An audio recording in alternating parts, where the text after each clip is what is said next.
It's the 1990s, and Colin Firth has just come down with a fever pitch, and you better watch out, Jimmy Fallon, because you're next.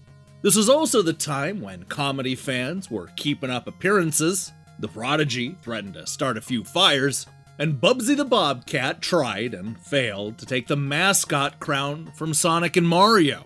Hello, my name is Cyril, and that's just one of the Super NES games that we're going to be talking about as we continue our journey through Super Play's Top 600. This is the show where we're reading the verdicts and counting down every review published in the pages of Super Play magazine, even if that means retracing my steps to find a missing friend. We left off last week with number 251, which means that it's time to look at another 50 games, taking us from 250 all the way down to 201. At long last, we're finally starting to talk about good games. But look, there's no time to spare, and the clock is already ticking. So let's dive into the next part of our Super NES countdown. Alright, let's start with number 250, James Pond 3, Operation Starfish. An unashamed Mario ripoff, homage. It's 111 admittedly short levels of good, honest, unpretentious, varied, and ultimately rather dull platform action. Number 249, Lawnmower Man. Pleasing 3D sections mixed with tedious platform ones. The overall effect is pretty much okay, and there's a plenty of virtual reality atmosphere. Number 248, Spider-Man. Lots of bosses, some flexible gameplay, and nice backgrounds just about make up for the slow characters and rather linear levels.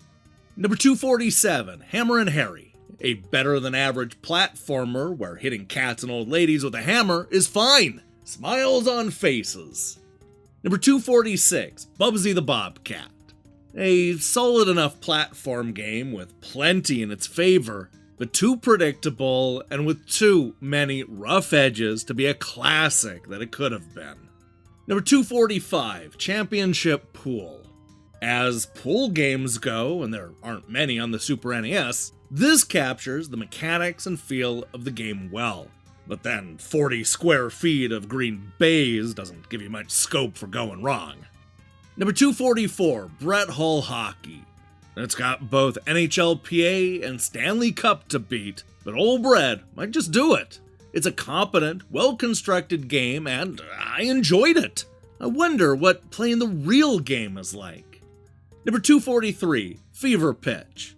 Despite its original approach, Fever Pitch is just a meat and potato footy game, albeit a mildly enjoyable one, in the short term at least. Its lack of depth and some clumsy AI seriously spoil its chances of succeeding in such a competitive area. Number 242, Zen-Nippon Joshi Pro Wrestling Kounin. There's much more strategy involved in performing moves and counter moves. Oh, and it works with the Super Multi-Tap, which is the same, only can have up to 3 people playing at once. Number 241, Muscle Bomber. Unless you're guaranteed to have 4-player and a multi-tap always at hand, you won't get your money's worth out of this. It's a big and attractive game, but that just won't be enough for most gamers. Number 240, NBA Live 96. It's not a bad basketball game, it's just that it's not the best basketball game. You may think I'm wrong or a liar perhaps, but to me, NBA Jam is king. Number 239, Pushover. Very well designed and coded, and very absorbing too. The snag is that once you've solved all the puzzles, that's it. This'll take ages though. Number 238, Dead Dance. A pretty good beat 'em up with plenty of depth and challenging gameplay. Ultimately, though, it's Naga SF2, aka not as good as Street Fighter 2. Yeah, we're sick of writing it in full. Number 237, Wolfenstein 3D. For a bricky-looking 3D Nazi blaster, it's really quite fun. Just don't mention the war, okay? Number 236, Tiny Toon Adventures, Wild and Wacky Sports. With more challenging and complex events, this could have been fantastic. As it is, it only really comes into its own with a lot of players taking part. Then, it starts to become a lot more fun. Number 235, Mario's Super Picross. An initially pleasing release that offers addictive gameplay and satisfying challenges, let down by the fact that its gameplay never changes. Number 234, Phantom 2040. Plentiful vim and verve, plus some clever ideas about pacing and story paths boost this platy shooter to the status of good thing. And a cheer for the Phantom, who truly is the supplest hero of 1995. Number 233, Skyblazer. Nice, with pretty graphics and plenty of variety, but it's too lightweight to constitute a serious purchase, and you'd probably finish it in half a day's playing. Number 232, Claymates. Fun and gimmicky, but let down by some glaringly horrible bits. The availability of infinite continues means that it's all over far too quickly, but there's plenty here to play around with. Number 231, College Slam. It's a cliche, but if you already own one of the NBA Jam titles, you'd be advised not to consider this. If not, then in gameplay terms, College Slam certainly improves on the Jam formula, but suffers from the lack of recognizable faces on court. Then again, how many basketball players can you name?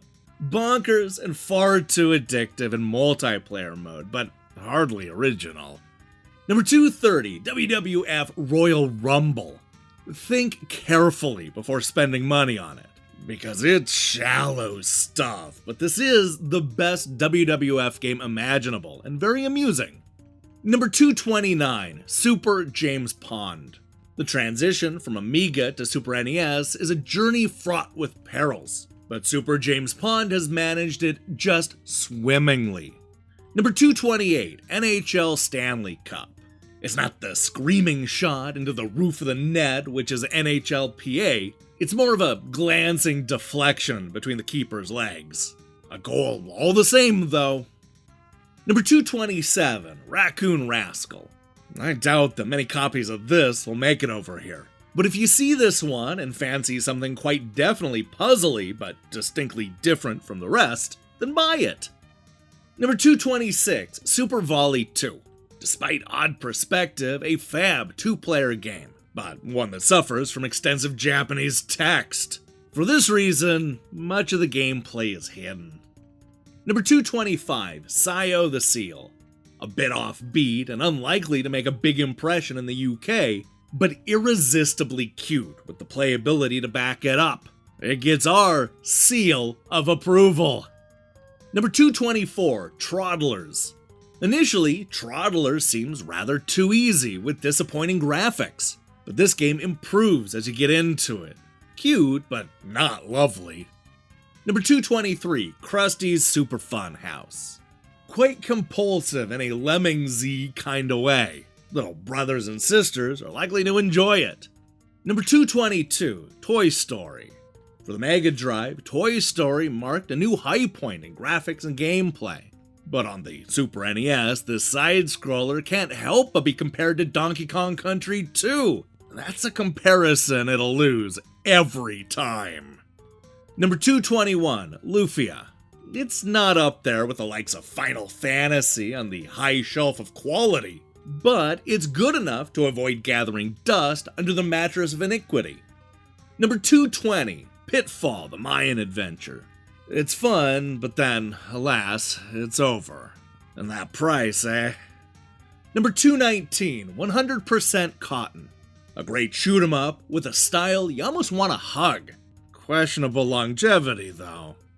Number 218, Ranma 1/2 Hard Battle. The best Ranma 1/2 game to date, with gorgeous graphics supplementing a good, solid, if not quite top-notch, beat-'em-up. Very weird in Japanese, though. Obviously. Number 217, Final Fantasy Mystic Quest. Funny, hugely enjoyable, and a great introduction to the genre. Just don't expect it to last you very long. Number 216, Super Return of the Jedi. More levels than every multi-story car park in Milton Keynes combined. It's a pity that most of them are run-of-the-mill platform fodder, interspersed with the occasional Mode 7 workout. Polished, but essentially repetitive and all too familiar. That's an oddly specific reference. Hey Lorne, does Milton Keynes have a lot of car parks? But are you kidding me? Milton Keynes is a multi-story car park in of itself comprised of many tiny multi-story car parks comprised of yet more multi-story car parks. Oh, that sounds delightful. I love a good parking lot. Never seen anywhere like it. Central Milton Keynes. Never been anywhere like it. Central Milton Keynes. Come shopping at Central Milton Keynes, where your favourite stores are all under one roof, where the parking's free, and there's the biggest new department store for close on 50 miles. Central Milton Keynes. Shopping as it should be. Junction 14 off the M1. Number 215, Fatal Fury 2. Not very fatal and certainly not furious, but it has its moments. As you can guess, it's Naga SF2, aka not as good as Street Fighter 2, a handy abbreviation invented by Jonathan Davies for just such an occasion. We'll be using it again soon, I dare say. Number 214, Mega Man 7. Mega Man 7's the logical 16-bit extension of the 8-bit series, with prettier graphics and a more accomplished soundtrack. It's just a pity the gameplay didn't get the same overhaul. Number 213, Rampart. As a one-player game, this is merely okay, but in two-player mode, it really motors. Number 212, Kiki Kai Kai 2. A perfect example of the it's great while it lasts type. I'd recommend it to the Jap-styling fans though, they'll adore every minute. Number 211, Castlevania Vampire's Kiss. Not what Castlevania fans will necessarily expect, or even feel they deserve, but a solid addition to a very fine series of games nevertheless. Number 210, Devil's Course. Just as playable as Pebble Beach and Chums, but with a really bizarre set of holes to play on. Lots of fun, but not necessarily the first choice if you're going after a golf game. Number 209, The Smurfs. This is simply a good, well-rounded platform game which will appeal to platform game fans that'll enjoy a stiff challenge. Number 208, Amazing Tennis. Extremely polished and enjoyable tennis game, featuring an unrivaled 3D effect, though suffering from restrictive viewpoints and simplistic gameplay. Super Tennis is still the champ. Number 207, Metal Marines. An attractive title which blends challenge, playability, and good old-fashioned smash the opponent faction to bits fun. I like it. Number 206, Namcot Open. Yup, this is a good golf game indeed. The ball moves around realistically, and the holes are entertainingly varied, and there's only one course, as usual. Number 205, Soccer Shootout. It's a tad rough around the edges, but as a pure arcade-style kickabout, Soccer Shootout is the best example we've seen yet. Number 204, World Masters Golf. By no means perfect, but wholly entertaining. And probably your best bet golf-wise on the Super NES. Number 203, Choplifter III. Like a whiff of something that you, haven't smelt in years. Choplifter III is a nostalgia trip well worth considering. Number 202, First Samurai. No stunner to look at, but underneath it's a finely tuned adventure / slice 'em up with a weekish of playing potential. And finally, number 201, Kid Klown in Crazy Chase. It looks marvelous and is packed with great gags, but it's too short and the restart business is a right pain in the bum. So, what did we learn this episode? Well, for me, it's that I have a hard time telling the Ranma 1/2 games apart. You see, when I showed the original Ranma 1/2 game in the number 327 slot back in episode 6, Many of you rightly pointed out that I incorrectly used footage from Ranma 1/2 Hard Battle, which is a game that of course showed up this episode at number 218. You're right, I had the wrong footage in episode 6, and I almost made the exact same mistake today. But you know what? I got myself in time to make sure that the Hard Battle footage went with the Hard Battle verdict. Look, I'm going to admit, I was afraid that this was going to happen. I mean, it wouldn't surprise me if I got the Dragon Ball Z footage wrong or fumbled one or two of those UK football games. There are just so many similar names to juggle in a countdown spanning nearly 600 games, and I'm bound to get something wrong. I'm sure it won't be the last time either. The point is, thank you for pointing out the mistakes in the comments because it saved me from screwing up Ranma 1/2 in 2 different episodes. So I guess what I'm saying is that it actually pays to read the comments section. Who knew? By the way, just because I probably made other mistakes doesn't mean that you should go through every episode combing for problems. Nobody likes a know-it-all. What you should do instead is prepare yourself for the final 4 episodes. That's right, we're nearly at the end of Superplay's Top 600. We'll be back on December 21st for episode 9, where we'll be looking at 200 through 151. Oh man, we're so close to double digits, which will mean that we're right next to crowning Superplay's best reviewed game of all time.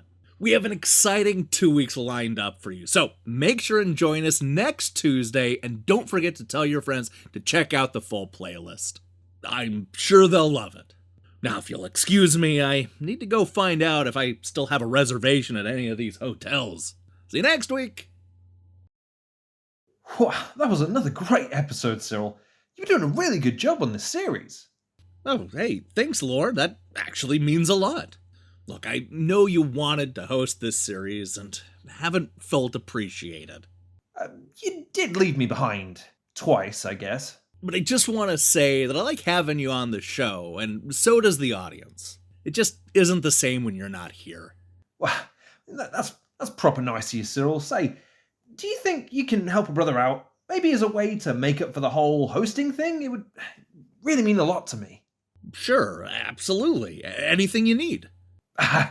I'm glad you said that, because I need you to return this advent calendar to the Buckingham Palace gift shop. It's urgent, and time is not on our side.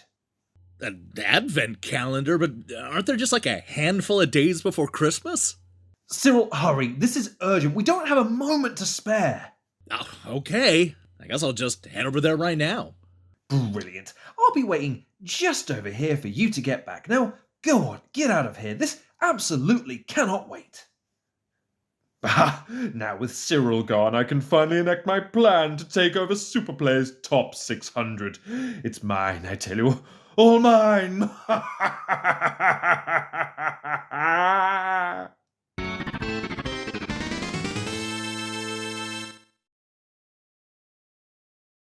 Hey, Lauren hasn't gotten rid of me yet. Tuesday to see what happens when he takes over.